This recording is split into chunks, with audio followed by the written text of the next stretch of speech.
Her message arrived at 3:14 a.m., 3 months after the party, 3 months after the divorce, 3 months after the applause that still echoes inside my skull like a slow, mocking drip. A single line glowed on my phone screen as I sat in the kitchen of my new, quiet apartment, the refrigerator humming like a distant, tired machine. "Richard, we need to talk. It's important." No greeting, no apology, just need.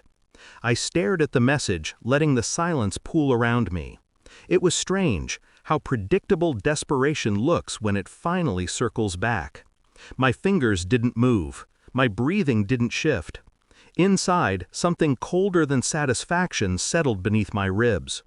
3 months ago, I would have jumped at this text. Now, I simply observed it. A faint tremor of thunder rolled outside. It rattled the window. For a moment, the sound reminded me of the microphone tapping at my retirement party. The moment before the betrayal unfolded, wrapped in applause and champagne light. That night had split my life clean down the center. I didn't respond to the message, I just stared at it, and remembered exactly where all this started. The moment she ended us with a smile.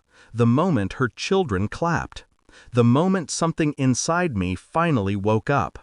They planned it like a surprise, a performance. The ballroom shimmered with gold lights, colleagues raising glasses, my career summarized in speeches I barely heard. I was tired, proud, ready to rest. I thought I'd earned peace. Then she stepped onto the stage, my new wife. Perfect makeup, a rehearsed smile. She held a manila envelope like it was part of the decorations. "I have one more gift for my husband," she said. Her kids, my stepkids, snickered in the front row. I should have noticed then, but I didn't. I was still naive enough to believe love wasn't a weapon. She walked to me, leaned in, and whispered right into my ear, "Sign it. You'll look less pathetic." When she pulled back, she slid the divorce papers across the table, right in front of my coworkers, my friends, the people who believed I lived a charmed life. Gasps. Laughter, hers, then her children's, and for some reason, applause from people who didn't know what else to do. My world tilted. Not fast, not violently, just enough to make everything suddenly clear. My hand didn't shake when I signed.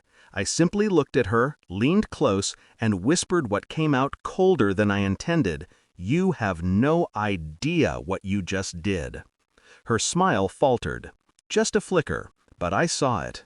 That was the moment suspicion crept in. Not about the divorce, about why she wanted it, publicly, brutally. About what she gained. About the lie she was hiding so deeply she needed humiliation to distract from it. A lie that smelled like another man. I didn't confront her. People who confront lose. Instead, I spent the next 3 months quietly peeling back every layer of her life. Her late-night workouts, her unexplained trips, her stepkids' sudden hostility toward me after years of needing my money more than oxygen. I began with the phone records. Never her phone, too obvious. Her son's. Teenagers are careless. He synced his cloud to the house Wi-Fi. He kept backups of conversations he shouldn't have seen. Private messages, photos, audio clips of arguments between her and a man whose voice I recognized instantly. Her ex-husband. The same charming failure she swore she left for good. I didn't react, didn't breathe differently, just stored the evidence like quietly stacking bones. Then I checked the financial records she thought she'd hidden. Transfers, hotel receipts, a shared rental cabin with her ex booked under her daughter's email. They were rebuilding their little family, and I was the bank account funding it. I didn't explode. Exploding is for the weak. I prepared. Every night I sat alone in my apartment, methodically fitting pieces together until the truth formed a perfect, undeniable shape. A truth she never expected me to find. The DNA test arrived on a Wednesday, delivered in a discreet white envelope. Not for a child, there were none between us. The test was for her daughter, something she'd once begged me to help with, just to prove her real father never cared. But the results? The results told a different story. Her ex-husband wasn't just back in her life. He'd never left her bed. I printed the report, walked to the mirror, practiced my face until it showed nothing. Then I sent her a single message: "Meet me. One last time." She arrived nervous, guarded, her makeup too heavy, her smile twitching. I slid the printed DNA report across the table, the same way she slid the divorce papers to me. She read it. Her breath hitched, her hands shook. Then her voice cracked. "Richard, I can explain." I didn't let her. I simply said, "I already know everything." She broke, quietly, desperately. I watched without blinking. I opened my folder, laid out everything: phone records, photos, financial statements, screenshots of her messages, hotel receipts, the entire double life she'd built on my salary and stupidity. She covered her mouth. Tears streamed down. She looked small. "Please, don't ruin me." I leaned back. "I'm not ruining you," I said. "You did that the moment you tried to humiliate me."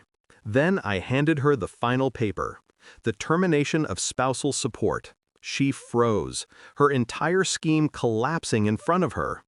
You can't do that." "I already did. 3 months ago, the night you gave me the divorce papers." Her eyes widened. I let the last truth fall like a hammer. When I whispered, "You have no idea what you just did," I meant it. She begged, sobbed, promised she'd change. I stood, buttoned my coat, looked down at the woman who once thought she'd destroyed me. "I'm done," I said. Not angry, not triumphant, just finished. I walked out, into the cold air, into the quiet, steady peace that comes when you finally step out of someone else's lies. And as the door closed behind me, I felt it. The clean, surgical cut of emotional freedom. She hadn't taken anything from me that mattered, but she had lost everything she tried to steal. I smiled. Small, sharp, final. Some people learn the hard way what happens when you betray a man who silently watches everything.